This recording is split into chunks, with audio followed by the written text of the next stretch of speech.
focus on three challenges. First is information overload at the fusion centers. So, for example, the number of documents and products and alerts that they're receiving on a daily basis.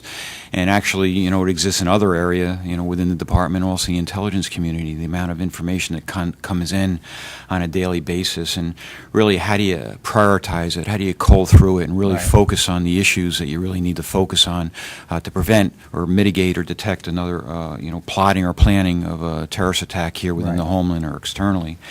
Secondly is technology, and the amount of technology that is out there, and can it talk to each other, interoperability.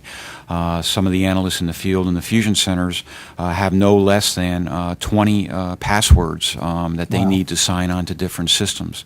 And how do you get them to talk to one another? And then lastly, I'd like to touch upon what Dave mentioned is the cultural differences. But there are many good news stories about it.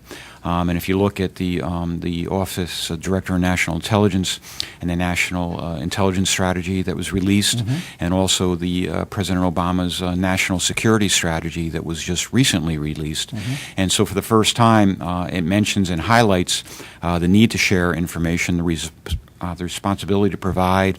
It's gone from data ownership to now data stewardship, that it needs to be shared in the best interest of national security.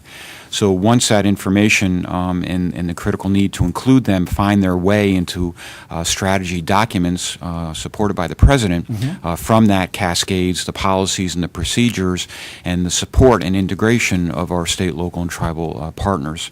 Somebody mentioned before about the Program Manager's Office, and I've been meeting with Shemendra Paul quite often, and he gets it and understands it, and he's going to be a critical player in all this to help us and within the department to work through a lot of those issues that we're dealing with right now.